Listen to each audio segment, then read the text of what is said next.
할렐루야.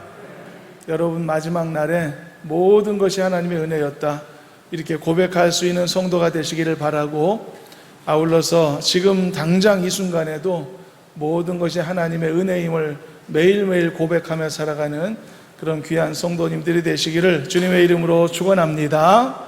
자, 믿음의 선포를 저와 함께 하겠습니다. 나는 주 안에서 항상 행복합니다. 나는 주 안에서 반드시 승리합니다. 그렇게 될 줄 믿습니다. 제가 예전에 부교육자들과 대화를 하던 중에요, 그중 한 분이 이런 이야기를 했습니다.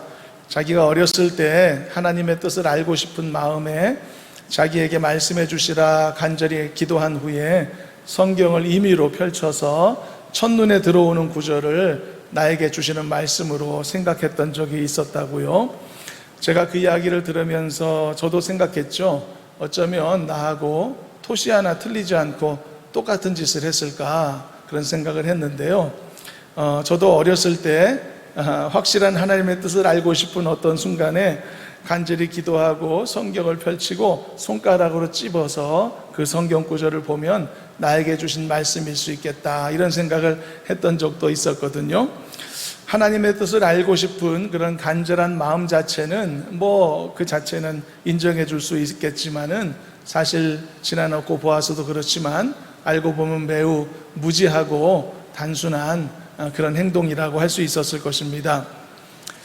예전에 이런 이야기가 있었죠. 어떤 사람이 하나님께서 나에게 주신 말씀대로 나는 따르겠습니다 라고 기도하고서 성경을 펼쳤는데, 첫눈에 들어온 말씀이 마태복음 27장 5절이었다고 하죠. 그 내용이 유다가 은을 성소에 던져놓고 물러가서 스스로 목매어 죽은지라, 이런 말씀이었다고요. 당황한 이 사람은 그럴 수 없어, 이거는 뭔가 잘못된 거야 라고 생각하고서 다시 한번 하나님, 한 번만 더 기회를 갖겠습니다, 이번에는 확실한 말씀을 주십시오, 그렇게 기도한 후에 또 한 번 성경을 펼쳤는데, 이번에는 누가복음 10장 37절 말씀이었다고 합니다. 예수께서 이르시되 가서 너도 이와 같이 하라, 이런 말씀이었다고요. 수십 년 된 조크라서 1부 때는 그래도 몇 분 웃어주시는 분이 있었는데 2부 때는 꿈쩍도 안 하시는군요. 하나님의 뜻을 알고 싶은 것은 좋지만 과연 그 방법은 어때야 되는가, 그것에 대해서 조금 생각을 해볼 수 있을 만한 의미가 담긴 그런 조크였습니다. 오늘 말씀의 주제는 표적입니다. 표적. 사람이 구하고자 하는 표적이 있고 하나님이 주시고자 하는 표적이 따로 있다라고 하는 것을 오늘 말씀을 통해 엿볼 수가 있는데요.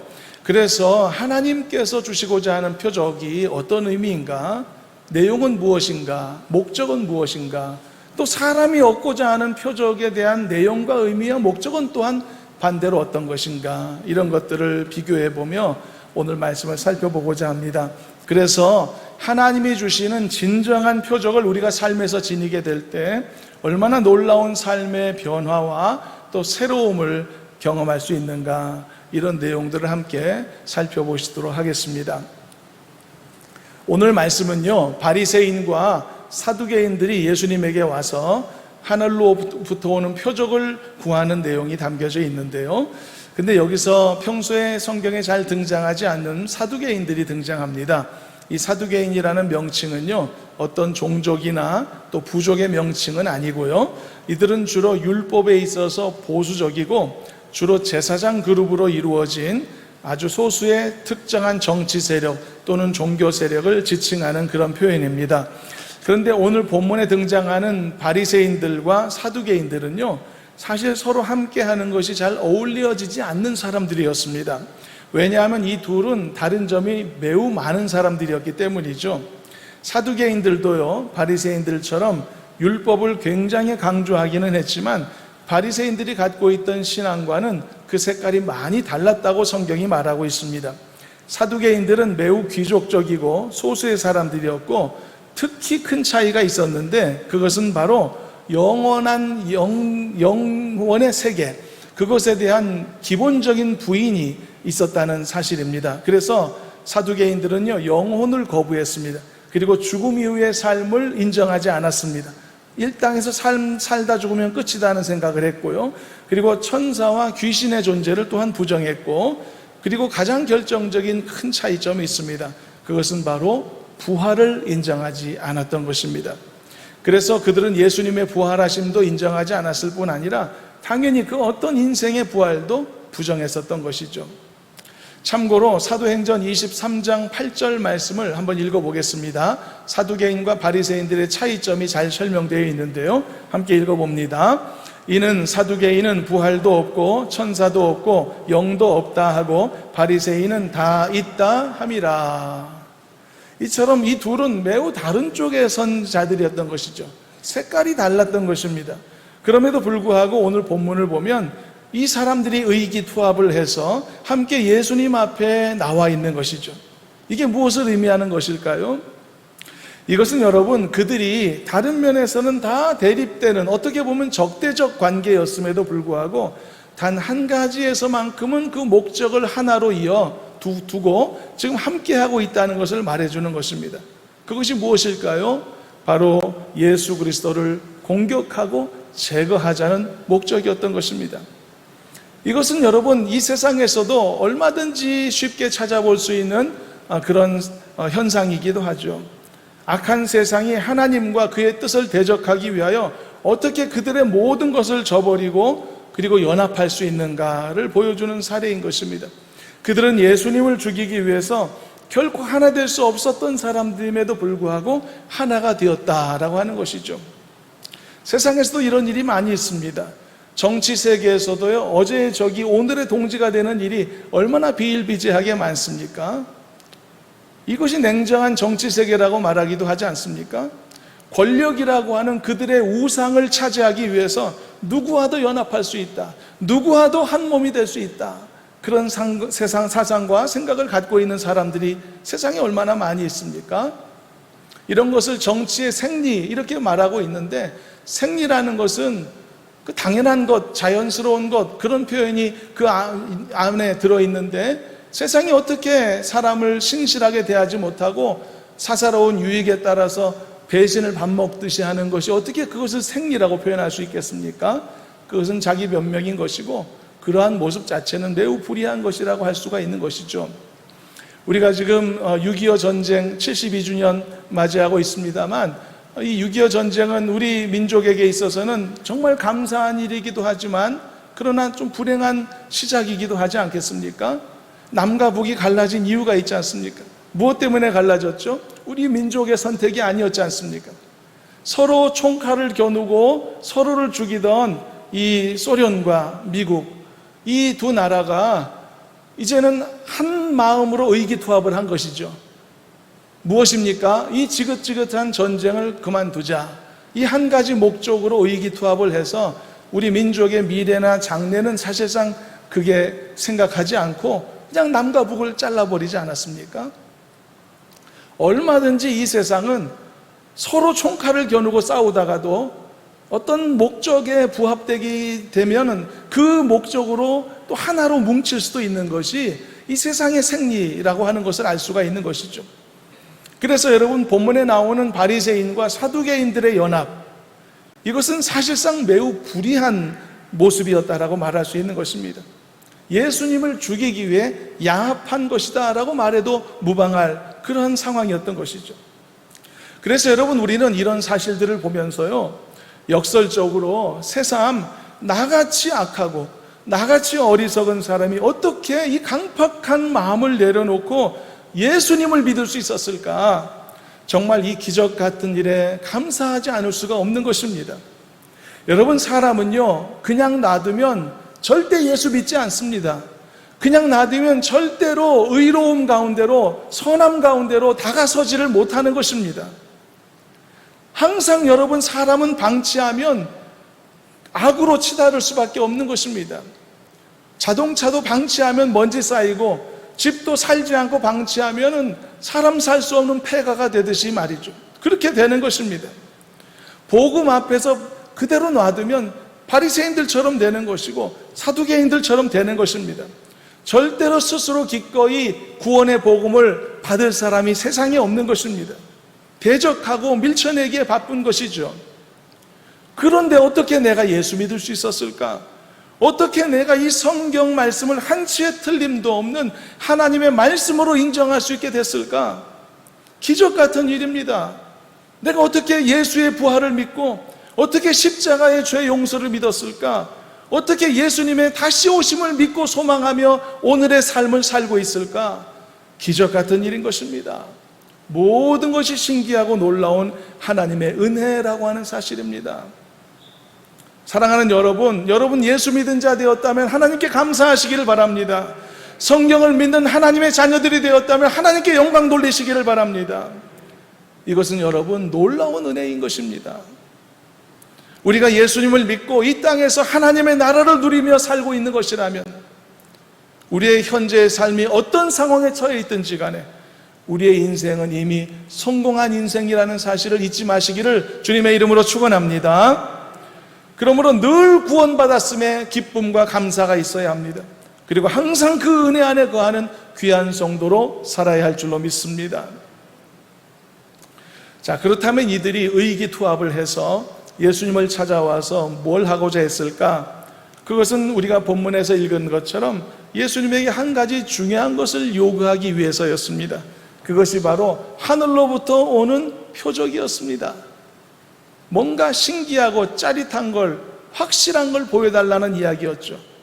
그렇다면 이것을 요구한 그들의 의도는 무엇이었을까요? 여러분, 어떤 일이든지 그 겉의 내용보다 그 안에 숨겨진 의도가 항상 중요한 것입니다. 그러므로 그들이 예수님에게 표적을 구했다라고 하는 사실 자체는 중요치 않습니다. 무슨 생각으로 그렇게 했느냐, 그게 진짜 중요한 부분인 것입니다. 사실 여러분, 표적을 구하는 것이 항상 나쁘다고 말할 수도 없거든요. 왜냐하면 성경에 보면은 하나님의 사람들 중에서도 하나님께 표적을 구한 사람들이 몇몇 나타나기도 합니다. 하나님께서 또한 그들의 요구에 기꺼이 응해 주신 사실도 여러 군데 성경에 나타나고 있고요. 대표적인 사례가 기드온 사자 같은 경우이지 않습니까? 그렇지만 이런 특별한 경우를 제외하고는 사실 거의 대부분은 하나님께 표적을 요구하는 행위는 사실 예수님의 말씀 그대로 악한 세대들이 갖는 그런 잘못된 사고방식에서 비롯된 결과인 것입니다. 사실 여러분, 표적 싫어할 사람은 없습니다. 여러분들도 기왕이면 경험하고 싶지 않습니까? 신기한 것을 보고 싶어 하지 않는 사람은 아무것도 없습니다.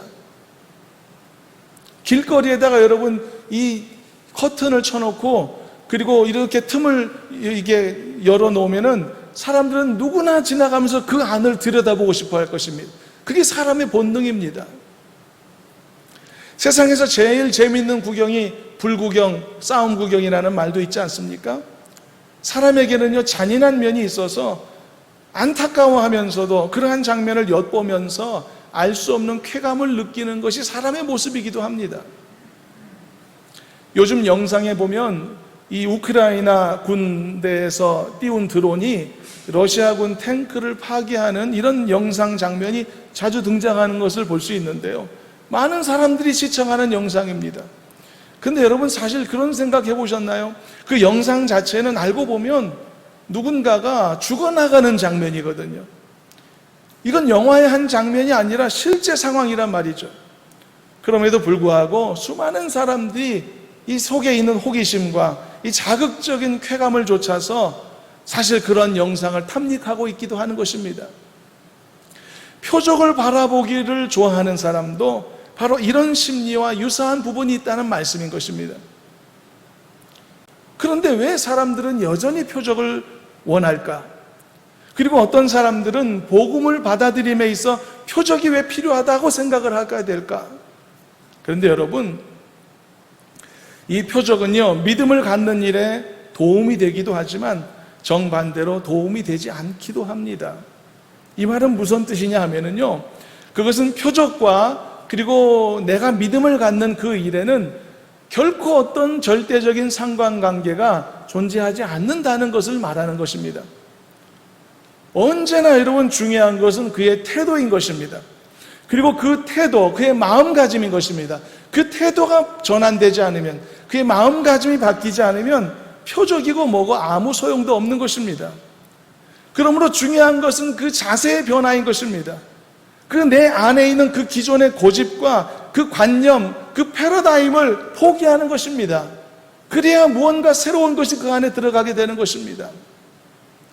여러분들은 여러분들을 의심하는 사람들을 만나본 적이 있을 겁니다. 여러분들을 의심하는 사람을 대면했을 때 여러분들이 그들을 설득해 보신 적이 있을 텐데 여러분 제대로 설득이 되던가요? 여러분 쉽지 않은 일입니다. 나에 대해서 뭔가 잘못된 생각을 갖고 오해를 갖고 있는 사람, 그 사람을 정말 사실을 얘기해서 설득해서 그 오해를 풀고자 해도 잘 쉽게 되지 않습니다. 아무리 팩트를 제시해도 안 됩니다. 왠지 아십니까? 태도가 바뀌지 않았기 때문이죠. 믿지 않으려는 이 불신의 마음을 가득 이게 붙잡고 있기 때문에 그런 마음을 깨뜨린다는 것은 쉽지 않은 일인 것입니다. 예수님이 행하신 표적과 능력을 많이 봤던 바리새인들이 그 표적을 통해서 예수님을 믿고 회개했나? 그렇지 않다는 겁니다. 오히려 어떤 부정적이고 비난하기 좋아하는 사람들은 그 표적과 능력을 보면서도 예수님을 오해하기도 하고 오히려 더 공격하기도 했던 것을 볼 수 있죠. 그러므로 그런 자들에게는 100가지의 표적도 다 의미가 없는 것입니다. 믿지 않으려고 하는 자들에게는, 그리고 부정적인 인식을 품고 마음의 문을 스스로 굳게 닫은 자들에게는 표적도 심지어 무서운 재앙도 아무 효과도 없는 것입니다. 여러분, 하나님께서 애굽에서 펼치셨던 10가지 재앙은요, 모세만 본 거 아닙니다. 이스라엘 백성들에게만 해당되었던 게 아니죠. 그 놀라운 하나님의 권능의 장면은 바로 왕도 보았고 그 악한 신하들도 봤고 애굽의 모든 사람들이 목격했던 것입니다. 그러나 여러분, 그들이 회개하고 하나님께 나왔습니까? 그렇지 않았던 것입니다. 그들은 더 강박하게 굴었고 더 강렬히 하나님을 대적했었죠. 그럼에도 불구하고 왜 많은 사람들이 여전히 표적을 원할까? 그것은 앞에서 언급했듯이 자극적인 것을 좋아하고 손쉬운 방법을 항상 더 좋아하는 성향이 바로 이 악한 세대의 변함없는 특징이기 때문입니다.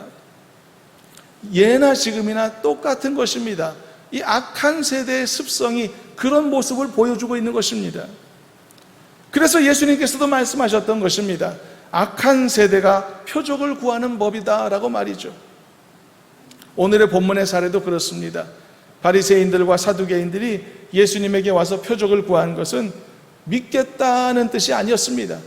안 믿겠다라고 하는 의도를 가지고 그런 행동을 했던 것입니다. 한번 잘 들어서 믿어보고 싶다라고 하는 열린 마음이 아니었던 것이죠. 그러면서도 그들은 내심으로는 말초적이고 자극적인 쾌감을 은근히 속으로 바라기도 했던 것입니다. 참으로 앞뒤가 맞지 않는 그런 모습을 보여주는 것이죠. 여러분, 사람은 아주 단순해서요, 표적을 경험하면 믿음을 가질 수 있으리라고 착각을 하기도 합니다. 이미 예수님을 믿고 거듭난 성도들 중에서도 이 부분에서 잘못 생각하는 경우들이 있습니다. 그러나 그것은 굉장히 큰 오산입니다. 여러분, 이것이 위험한 이유는 이런 잘못된 생각이 믿음의 본질을 왜곡시킬 수가 있기 때문입니다. 믿음은 들음에서 난다라고 하는 성경 말씀은 있어도 믿음은 표적에서 난다라고 하는 성경 말씀은 어디에도 없습니다. 구원받을 만한 믿음은요, 절대로 표적을 통해 주어지는 것이 아닙니다. 바로 구원의 진리가 담긴 하나님의 말씀을 듣고 깨달음을 통해서만 주어지는 것입니다.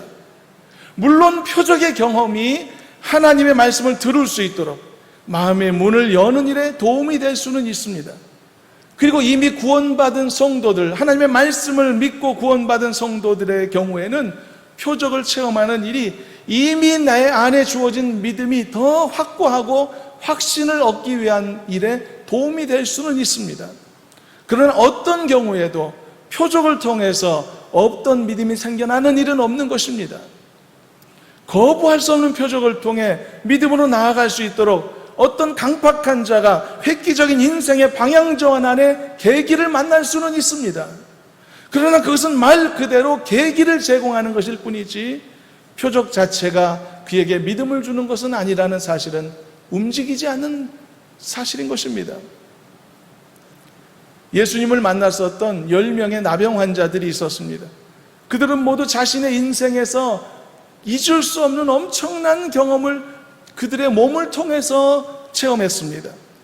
자신을 불행에 빠뜨리고 자신을 천천히 죽음으로 내몰고 있었던 중대한 불치병, 바로 그것이 순식간에 자신의 몸에서 사라졌기 때문이죠. 여러분, 이보다 더 강렬한 표적이 있을까요? 이보다 더 큰 개인적 체험이 있을까요? 그러나 여러분, 이 엄청난 표적을 자신의 온몸으로 체험했던 그 사람들 중에서 우리가 알듯이 단 한 사람만이 예수님을 믿고 구원을 받았단 말이죠. 여러분, 한 사람의 구원에 있어서 표적이 능사가 아니다라고 하는 사실이 이런 사례들을 통해 증명되고 있는 것입니다. 그래서 오늘 본문의 사례처럼 처음부터 믿고 싶어서 요구한 것도 아니었던 이 바리새인과 사두개인들의 표적 요구를 예수님은 결코 들어주실 리가 없었던 것이죠. 만일 여러분 혹시 그들에게 이것이 필요했다면 예수님은 그들 앞에서 그들이 요구했던 것보다 더 많은 표적을 보여주실 수도 있었을 것입니다. 여러분, 예수님이 필요하다고 여기셨을 때 오병이어로 5,000명 먹이시는 것을 서슴지 않으셨다는 것을 잊지 마시길 바랍니다. 물로 포도주를 만드시는 일도 필요했을 때 행하실 수 있었다는 것도 잊지 마시길 바랍니다. 필요하다고 여기셨을 때 죽은 나사로를 일으키셨던 일도 서슴지 않으셨다는 사실을 우리는 잊지 말아야 합니다.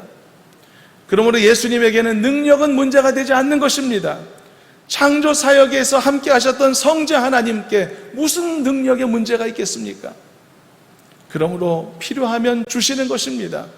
필요하면 무엇이든지 하나님께서 제공해 주시는 것입니다. 그리고 우리는 그 어떤 필요를 따라서라도 구하면 주실 것을 약속받은 하나님의 자녀인 것입니다. 그러므로 우리는 필요하면 구할 줄 알아야 하는 것입니다. 믿음을 갖고 하나님 앞에 담대하게 기도할 수 있어야만 하는 것입니다. 그것이 성도의 본분이며 성도의 사명이며 더 나아가 성도의 권리이기도 한 것입니다. 구하라 그리하면 너희에게 주실 것이요, 찾으라 그러면 찾아낼 것이요, 문을 두드리라 그러면 너희 앞에 열릴 것이다. 이것이 우리의 필요를 항상 채우시겠다고 하신 하나님의 약속의 말씀이 아니겠습니까?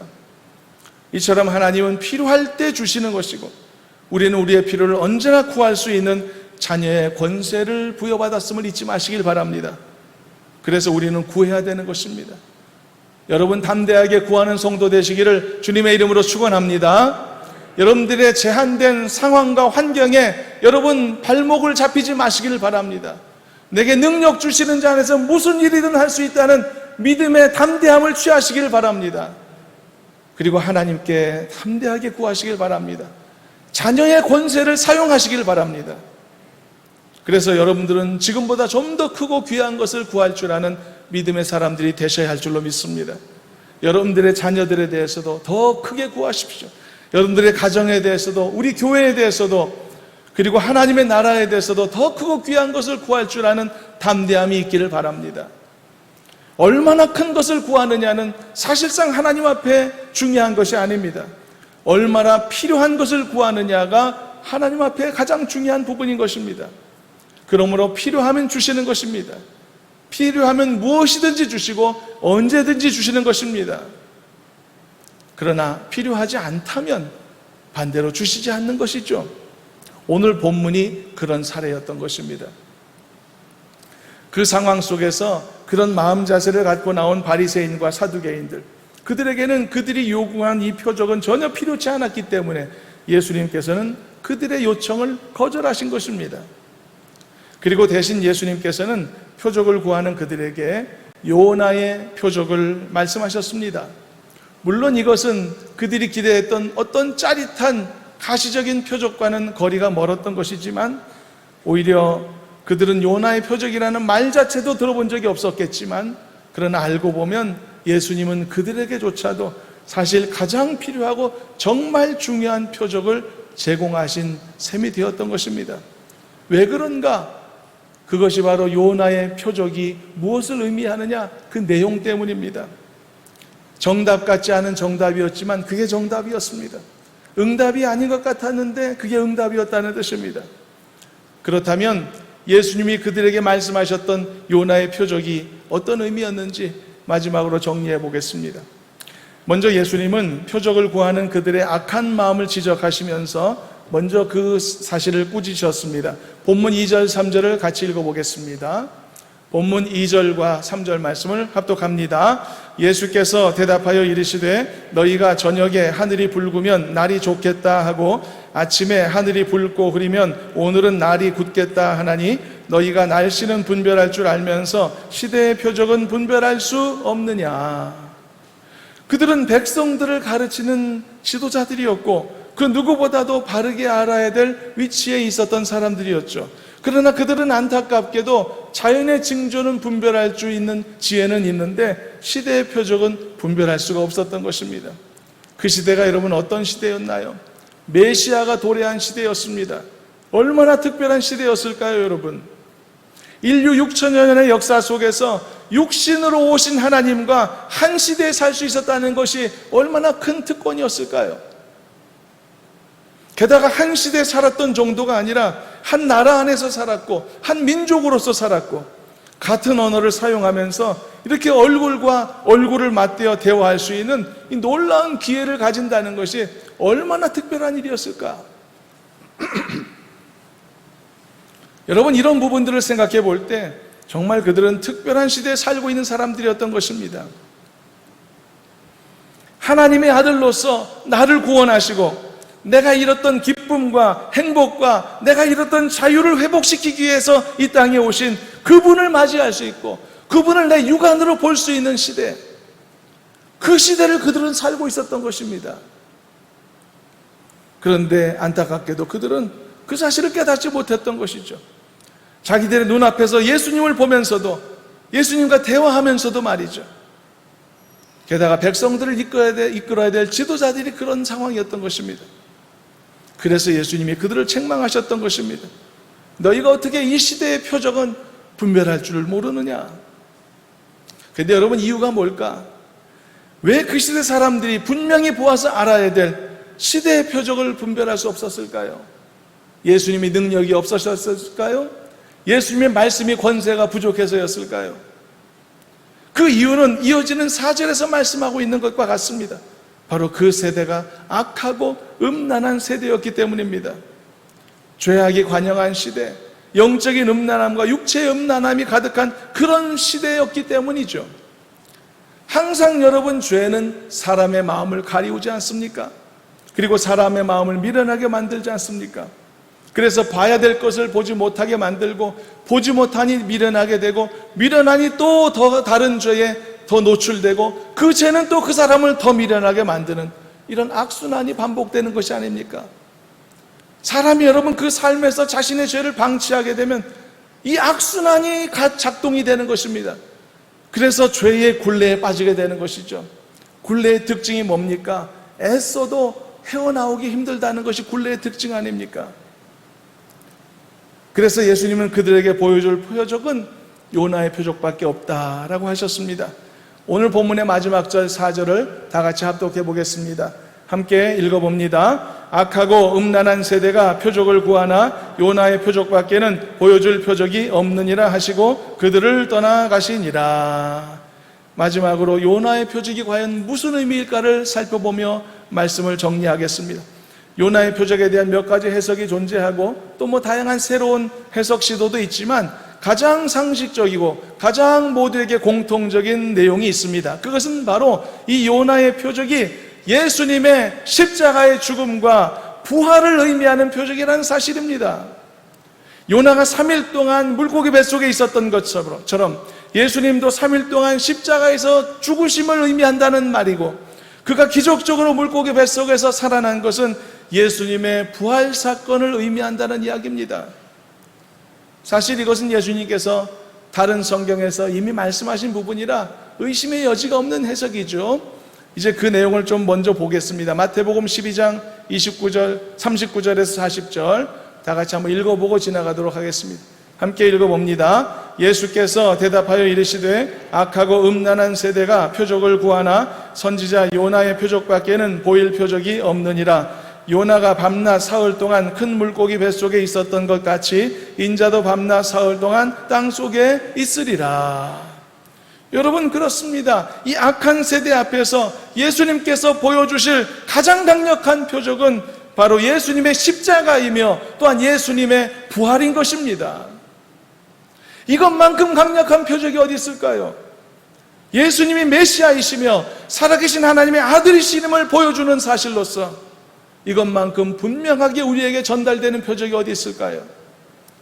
그래서 예수님께서는 말초적이고 자극적이고 무익한 표적을 구하는 이 악한 세대들과 그 악한 세대의 대표자들인 눈앞에 있는 바리새인과 사두개인들을 향해서 요나의 표적밖에는 너희들에게 보일 것이 없다고 하셨던 것입니다.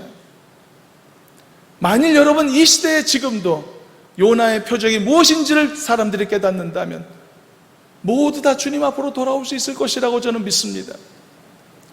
저는 지금 표적을 본 사람이다라고 표현하지 않았습니다. 표적을 깨달은 사람이다라고 이렇게 표현했습니다. 이 둘의 차이가 무엇인지 본문 말씀 앞에 충분히 설명되었다고 생각합니다.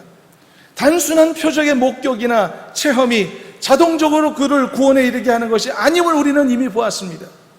그러므로 이 세대가 아무리 악하고 음란한 세대라 할지라도 모든 자들은 이 요나의 표적의 의미를 깨닫고 그 의미를 받아들여야만 하는 것입니다. 그래야만 이 험한 세상에서도 구원의 소망이 그에게 이르는 것입니다. 아무리 악한 세대라도 이 시대의 사람들이 십자가의 의미를 깨닫는다면, 그리고 예수님의 부활 사건의 그 놀라운 의미를 깨닫게 된다면 모두 다 주님 앞으로 돌아올 수 있을 것이라는 말입니다. 그러나 여러분, 악하고 음란한 우리의 세대도 역시 옛날과 다르지 않게 허탄하고 신기한 헛된 표적은 구할 줄 알지만 요나의 표적이 무엇인지는 알고 싶어 하지도 않고 그리고 알지도 못하는 것입니다. 그래서 예수님의 이 탄식은 지금까지도 이어지고 있는 것입니다. 그래서 먼저 믿은 그리스도인으로서의 우리의 사명도 역시 멈추지 않는 것이고 말이죠. 사랑하는 여러분, 예수님의 십자가 그리고 예수님의 부활이 여러분들이 가장 사모하고 가장 귀하게 여기는 강력한 표적으로서 여러분들의 가슴 깊이 새겨지는 은혜가 있기를 주님의 이름으로 축원합니다. 예수님께서 십자가의 부활을 통해서 우리에게 영생의 선물을 주신 이유는 우리가 하나님의 나라에 들어가게 하기 위함에도 있지만 동시에 이 땅에 지금 살면서도 하나님의 나라의 은혜를 누리도록 하기 위함에도 있다는 것을 잊지 않았으면 좋겠습니다. 그러므로 이 영원한 생명의 기쁨은 지금부터 누려야만 하는 것입니다. 하나님의 나라도 지금부터 살아야만 하는 것입니다. 우리가 이 땅에서부터 하나님의 나라를 누리는 방법은 무엇일까요? 기쁨을 찾는 것입니다. 행복을 붙잡는 것입니다. 즐거움과 감사로 살아가는 것입니다. 그것이 지금부터 하나님의 나라를 살아가는 성도의 모습인 것입니다. 예수님은 바로 이것을 위해서 우리를 위해 십자가에서 죽으셨고 또한 3일 만에 부활하신 것입니다. 그러므로 사랑하는 여러분, 영원한 생명의 기쁨을 지금부터 누리는 하나님의 은혜가 있기를 주님의 이름으로 소망합니다. 항상 주 안에서 마음의 천국을 이루시기를 축복합니다. 항상 주 안에서 심령의 평안을 이루시기를 축복합니다. 이것이 영원한 생명의 기쁨을 지금부터 누리는 것입니다. 지금부터 누리시기를 바랍니다. 70살 넘어서 연금 타려고 하지 마시고 지금부터 타면 얼마나 좋겠습니까? 요한복음 14장 1절을 한번 참고로 읽어보겠습니다. 함께 합독합니다. 너희는 마음에 근심하지 말라. 하나님을 믿으니 또 나를 믿으라. 마음의 근심을 벗겨내시기를 축복합니다. 그리고 하나님을 믿으시기를 바랍니다. 마음에 근심하는 것과 하나님을 믿는 것은 정상반된 개념으로 설명하고 있는 것이 방금 이 말씀 아니겠습니까? 근심을 덜어내십시오. 그리고 진짜 하나님을 믿는 성도가 되시기를 바랍니다. 그리고 하나님의 아들 예수 그리스도를 마음으로 받으시길 바랍니다. 이것이 지금 하나님의 나라를 누리는 나의 삶입니다. 로마서 8장 6절도 참고로 또 읽어보겠습니다. 다 같이 읽어봅니다. 육신의 생각은 사망이요 영의 생각은 생명과 평안이니라. 육신의 생각을 내려놓으시기를 바랍니다. 그래서 사망을 벗겨내시기를 바랍니다. 그리고 영의 생각을 취하시기를 바랍니다. 그래서 생명과 평안을 얻으시길 바랍니다. 이것이 하나님의 나라를 지금 누리며 살아가는 성도의 모습인 것입니다. 생명과 평안, 이것이 오늘날 성도된 나의 모습의 건강함을 증명하는 척도인 것입니다. 주님은 우리가 마음에 근심하기를 원치 않습니다. 그리고 주님은 우리가 생명과 평안 속에서 지금부터 살기를 원하십니다. 그러므로 우리는 반드시 이렇게 살아야만 합니다. 이것이 하나님의 나라를 오늘 누리는 모습입니다. 말씀을 정리합니다. 악하고 음란한 세대는 말초적인 쾌감과 자극을 목적으로 바리새인 사두개인처럼 표적을 요구하며 그렇게 주장하지만 예수님의 십자가의 죽으심과 3일 만에 부활하심을 알게 하는 이 요나의 표적을 기쁨으로 받은 참된 그리스도인들은 바로 영원한 생명을, 그 기쁨을 지금 이 순간부터 누리면서 진정한 하나님의 나라의 기쁨과 행복 속에 살아가는 줄로 믿습니다. 이런 성도 되시기를 축원합니다. 그래서 죽어서 천국 가는 기쁨만 소망으로 갖지 마시고 이 땅에 살면서도 하나님의 나라의 그 기쁨과 행복을 누리면서 살아가는 그런 귀한 성도님들이 되시기를 주님의 이름으로 축원합니다. 기도하겠습니다. 하나님 감사합니다. 주신 말씀을 기억하며 오늘도 성도다운 삶을 향해 다시 한번 달려나갈 수 있도록 주님 인도하여 주시기를 원합니다. 허탄한 세상의 표적을 구하는 세상의 이 풍조에 따르는 자 되지 않도록 인도하여 주시옵시고 예수 그리스도의 부활과 십자가의 그 은혜를 마음에 새기고 영원한 하나님의 나라를 바라보며 생명과 평안 속에 오늘을 살아가는 성도들이 될 수 있도록 주여 축복하여 주시옵소서. 함께 하심을 믿고 감사하며 예수님의 이름으로 기도하옵나이다. 아멘.